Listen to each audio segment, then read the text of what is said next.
They say not everyone can be rich. That if everyone were rich, society would collapse. I mean, no drivers, cleaners, garbage collectors. But what if that's just a convenient excuse? What if the real reason we think everyone can't be rich is because we've been trained to believe the system only works if most people stay struggling? But here's the twist: the system's already breaking down and we just haven't realized it yet.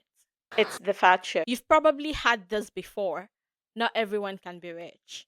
And when you ask why, the answers sound something like, well, if everyone were rich, who'd clean our toilets, serve our food, drive the bus?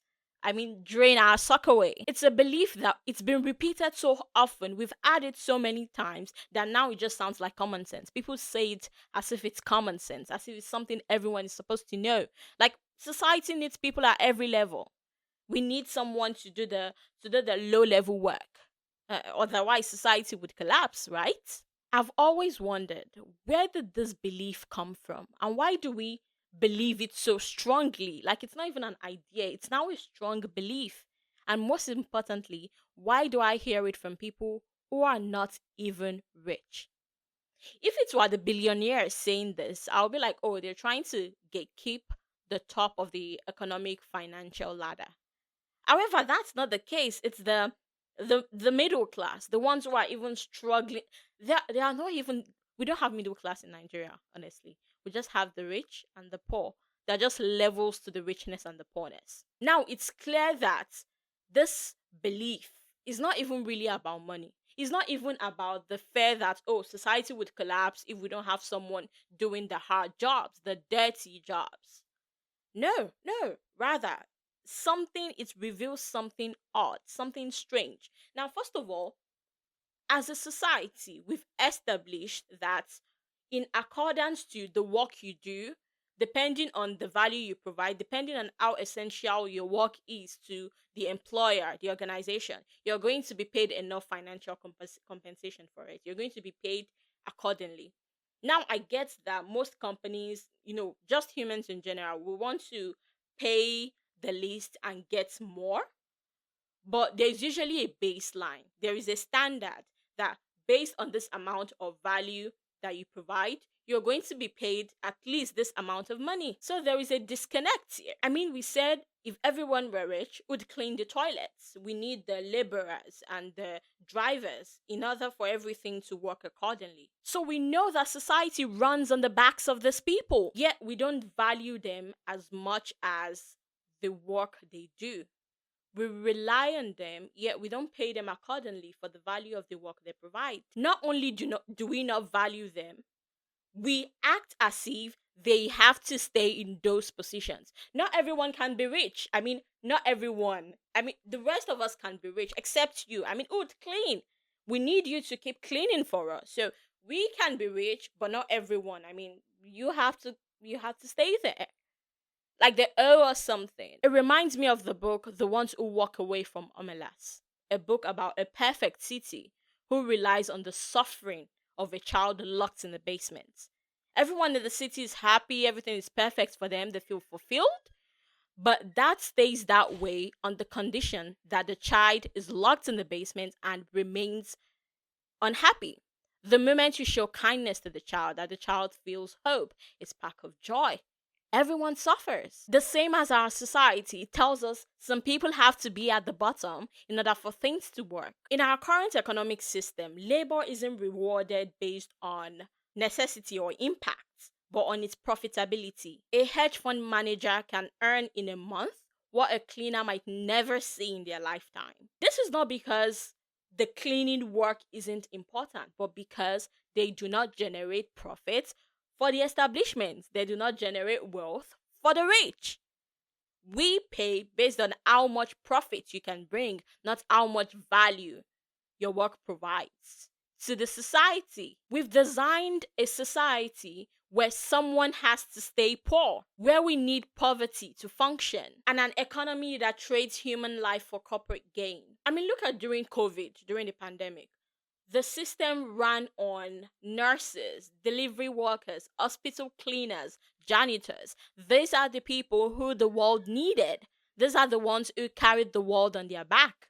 But COVID ended, and now we are back to forgetting they ever existed. Let's say we start paying them based on the values they provide. We start paying our cleaners, our teachers, our garbage collectors, our farmers in line with the value they provide. What would happen? Wouldn't that shift the structure of our society? Wouldn't those people start to rise economically? Maybe that's our real fear. We are afraid that they would rise above us. We've internalized the idea that inequality is not only necessary, but natural, and that for some things to function, some people must suffer. That the suffering of some is the price of the convenience of others. Don't you think it's strange? Instead of blaming those people who, I don't know, say those people who hoard wealth, rather, we look down and tell the people below us, not everyone can be rich. We become gatekeepers of a system that doesn't even serve us. We help uphold a hierarchy that keeps many down. Now, if the question is if everyone were rich, who would clean the floors? The answer can be no one, or at least no human. Maybe we've been asking the wrong question all along. We've been conditioned to think within the current structure of society, that we haven't stopped to consider that the world itself is changing. I mean, there's AI. Artificial intelligence is no longer science fiction. It's here and it's already reshaping the world as we know it. Many people still don't realize how much AI is already integrated into our daily lives. We have facial recognition, Google Maps, Siri, all these things already. That's AI. AI can drive, build, clean, cook, whatever. So this challenges the logic that we must depend on a permanent underclass in order for the society to run. So if AI can now do the work that we are using to justify inequality, well, somebody has to clean. That reason now sounds like a lazy, outdated logic. It makes no reason now. The future is right here, and we are still clinging to an argument made for a world that's already disappearing. And those of you who even repeat this phrase, not everyone can be rich, you aren't even rich yourself. So it's not like you are even guarding your wealth. You're just guarding an idea that has been fed to you. But as a society, we are in the middle of a shift so big we cannot even see it. Like people are already going to Mars. What are you talking about? Are you worried about who's gonna clean your toilet in a future where everyone is rich? See, let's look at something interesting.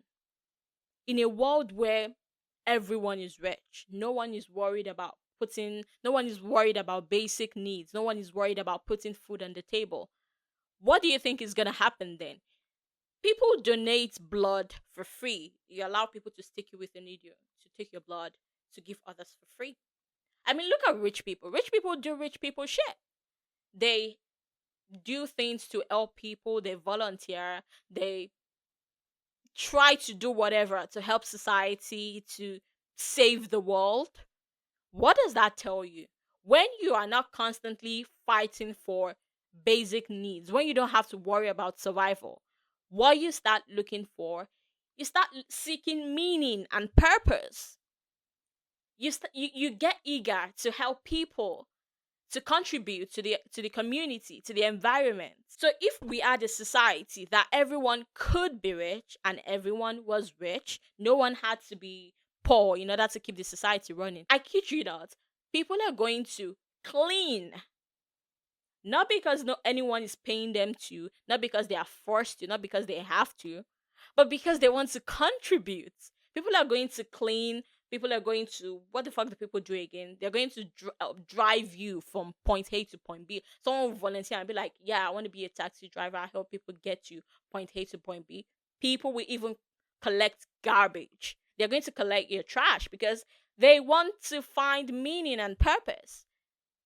Honestly, it's not as hard as people think it is. And maybe there are jobs, there are places that people are like, I don't want to do it. No one chooses to do it. Then AI steps in. So you people that are saying, well, who's gonna clean?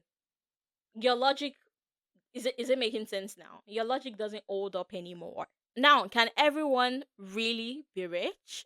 I know it sounds naive and idealistic to entertain seriously. It sounds like a delusional utopia. But honestly, once you start thinking about it, it's hard to let it go. Now, we've talked about jobs nobody wants.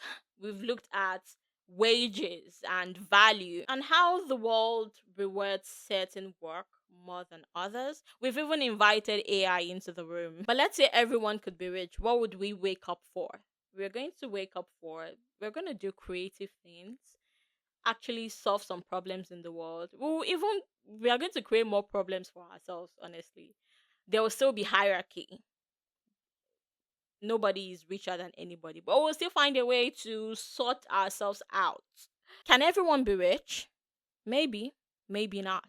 But whichever your response is, you need better reasons than we need someone to clean because that logic doesn't hold up anymore. Until next time, my name is Mariam Fad, and if you enjoyed this video, make sure to give it a like, comment down below, let me know what you think about everything I've said so far, and subscribe to the channel for more contents like this. See you next time.